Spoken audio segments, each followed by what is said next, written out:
Most people believe empires are built by armies, by conquest, by kings and generals. That belief is wrong. Armies expand empires, money systems sustain them. And no empire proves this more clearly than the Ottoman Empire. Before the Ottomans ruled 3 continents, before they controlled the most valuable trade routes on earth, before Europe feared their expansion, they built something far more powerful than an army.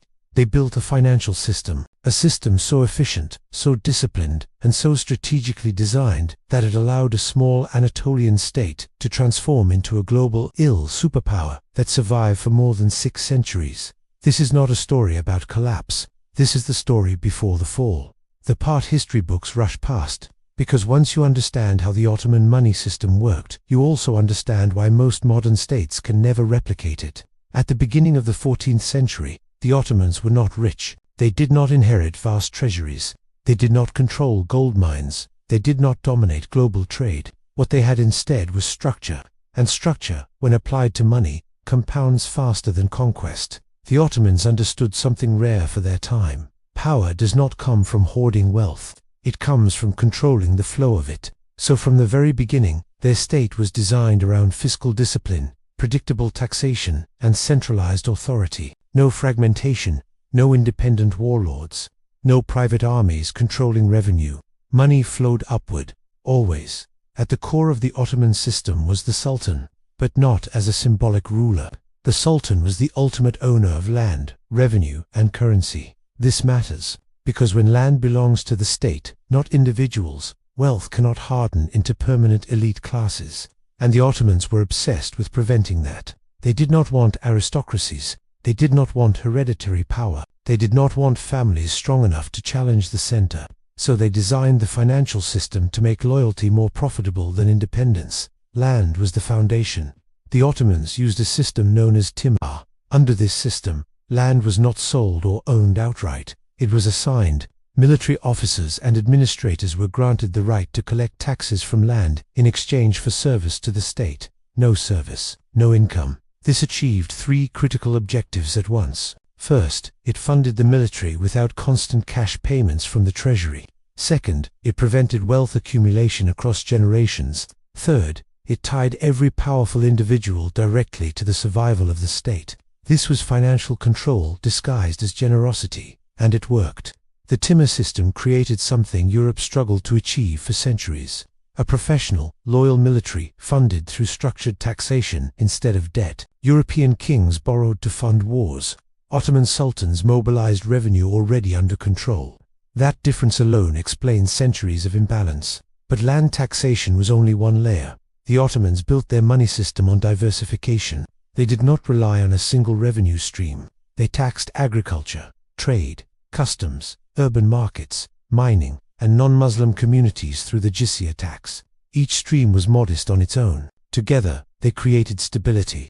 If one sector weakened, the others compensated. This is how empires survive shocks. Trade was especially critical. The Ottomans controlled the crossroads of the world, Europe to Asia, Asia to Africa, the Black Sea to the Mediterranean.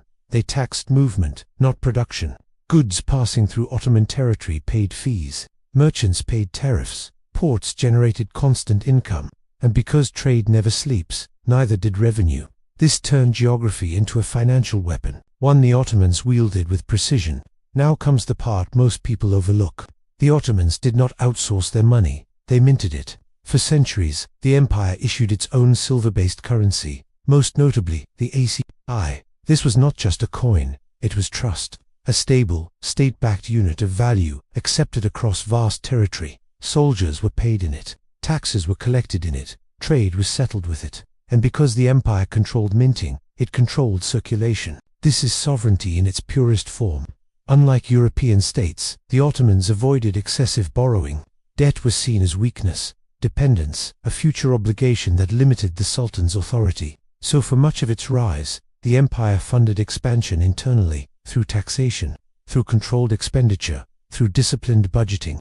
This allowed them to wage long campaigns without financial collapse. Wars were expensive, but they were planned, not gambled. Another pillar of Ottoman financial strength was administration. They kept records, detailed ones, census data, tax registers, land surveys. This information allowed precise taxation, No guesswork, no chaos. You were taxed based on what you had, and the state knew what you had. This reduced evasion, increased predictability, and stabilized revenue.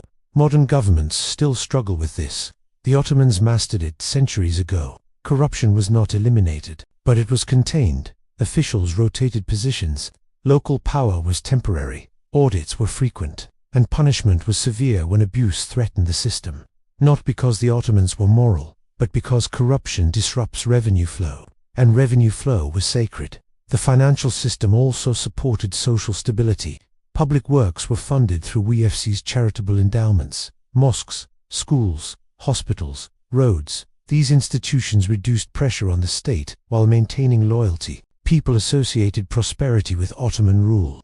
This is soft power built through money, not propaganda. By the 16th century, the Ottoman Empire was not just militarily dominant, it was financially resilient. It could absorb losses, survive droughts, recover from wars, because its money system was designed for longevity, not speed. European empires expanded faster, but they collapsed quicker. The Ottomans expanded slower and endured longer. This system did not rely on innovation, it relied on discipline, on limits, on understanding that unlimited growth destabilizes power, something modern economies still refuse to accept. The Ottoman financial system was not perfect, but it was aligned. Revenue served the state served stability, stability sustained power. No speculative bubbles, no mass debt dependence, no financialized illusions, just controlled flow. And this is the real lesson. The Ottoman Empire was built on money before it was built on conquest. By the time armies marched, the system was already paying for them. By the time territory expanded, revenue structures were already waiting. That is how empires last. Later, this system would be eroded, not overnight, not accidentally, but that is another story. What matters here is this. For centuries, the Ottomans proved that control over money matters more than control over land. Because land can be taken, money systems must be surrendered. And as long as the Ottomans controlled theirs, the empire stood. Most people are taught to admire the battles. They should study the balance sheets. Because that is where empires are actually built. Quietly, methodically, patiently. The Ottoman Empire understood this early, and the world has been copying and distorting that lesson ever since. If this video woke you up, drop a like and subscribe. New forbidden truth every single day. Turn on notifications, the next one might save your wealth. Comment the one thing you're doing right now to prepare. I read every single one.